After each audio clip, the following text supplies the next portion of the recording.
Le best-seller de la marque arrive, donc le modèle Y Performance. Donc je vous mettrai en incrustation des photos qui ont circulé.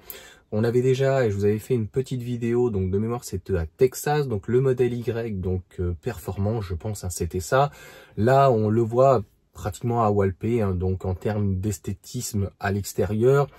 Je m'attendais peut-être à quelque chose d'un petit peu plus agressif, mais bon, moi j'aime bien ce côté-là, vous me direz ce que vous en pensez, c'est-à-dire un véhicule plutôt sobre et qui vient reprendre donc un spoiler donc carbone, une petite lame, on va avoir les étriers rouges, on va avoir par contre de nouvelles jantes, je les trouve plutôt jolies, plutôt aérées, donc je ne sais pas sur pas la performance, mais en tout cas la consommation, si ça sera positif, donc toujours en 21 pouces.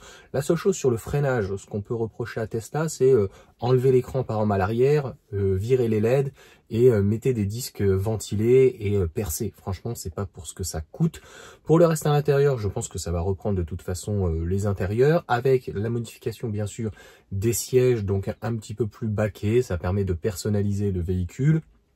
À un prix logiquement un peu plus élevé que le modèle 3 Highland, très certainement Performance. Le modèle 3 Highland Performance a déjà un peu plus d'1 an de mémoire. Donc en gros, le modèle Y, je pense, devrait arriver avec des nouveautés, peut-être au niveau technique, amélioration. Donc intérieur, extérieur, esthétique, pas grand changement, si ce n'est quand même les jantes. Donc ça prouve bien qu'il y a encore des modifications, des améliorations. On ne peut pas en dire autant en tout cas du Cybertruck, hein. Quelques informations sont en train de tomber, donc on refera un point, une vidéo à part sur le Cybertruck. Je l'avais dit, et la poule aux œufs d'or a été en plus tuée, amputée donc par cette hype à Hollywood qui est très woke. Et voilà, se mettre avec Trump, je pense que c'était pas la meilleure des solutions, de 1, et puis de 2, malheureusement comme tout nouveau véhicule, donc entre guillemets nouveau châssis, nouvelle architecture, 800 volts, le V2L, mais surtout au niveau donc de la carrosserie, donc cette carrosserie vraiment atypique. Voilà, ça nous passe peut-être pas. Par contre, l'intérieur, il est validé. Pour moi, en plus, ce Cybertruck, il est magnifique. Pareil, le modèle Y performance à l'intérieur devrait être très propre. Qu'on aime ou qu'on n'aime pas, on est vraiment dans ce que un véhicule électrique doit être, c'est-à-dire quelque chose d'extrêmement épuré. Et tout, en fait, doit passer par l'écran et d'avoir, en fait, un logiciel, un processeur qui doit être extrêmement performant pour pouvoir donc gérer toutes les informations éventuellement qu'on va lui donner, etc. Et puis, le AP, le FSD, etc., etc. Donc maintenant, il nous manque deux choses importantes. Je pense que l'intérieur extérieur, on aura compris. Ça va être l'affiche donc technique. Je pense qu'il y aura des petites améliorations par rapport au 3 secondes 7. Au niveau de la batterie, je pense pas de changement. Donc peut-être au niveau des moteurs, peut-être au niveau des suspensions et donc le prix. Avoir donc le tarif, donc si ça permet donc des commandes. Et surtout, moi je comprends toujours pas pourquoi donc il n'y a pas des plaquettes, en fait une mâchoire hein, qui est quand même un peu plus grosse quand même, c'est un petit peu light, et des disques quand même qui soient au moins ventilés, même s'ils sont pas percés. Enfin, c'est quand même complètement fou sur une version donc au-delà du prix, hein, aussi performante. En fait, Tesla dit un petit peu comme Volkswagen avec les tambours derrière. Ouais, mais c'est la régénération qui fait.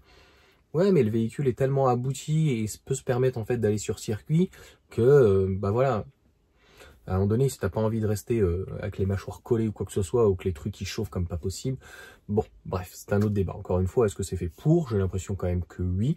Donc les suspensions, le comportement routier est vraiment très bien. Et en termes de style, voilà, moi j'aime bien, ça reste que quelque chose d'assez discret. Donc vous me direz en tout cas ce que vous en pensez.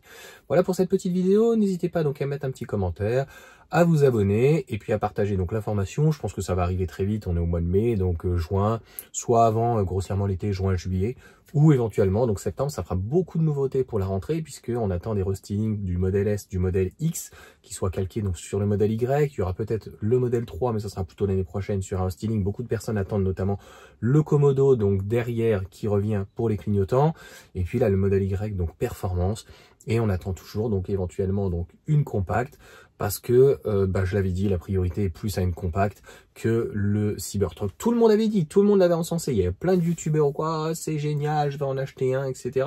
Je pensais moi qu'il allait franchement arriver en Europe parce que c'était limite une obligation, parce que franchement pour remporter un succès, et donc là voilà, on refera une vidéo dessus, mais Ça sent l'échec commercial, et la seule chose que je souhaite en tout cas à Tesla, mis à part de perdre de l'argent dessus, c'est que certaines technologies vont revenir sur S et X, peut-être 3 et Y, ça serait bien, et d'arrêter un petit peu de partir dans tous les sens et de se recentrer lorsqu'on parle de voitures, hein. Les superchargeurs ça marche, tout ce qui est semi, là, pris le camion, pas mal de choses, ça marche, mais bon, à partir du moment où on a des nouveautés, on va voir le camion s'il n'y a pas des problèmes aussi.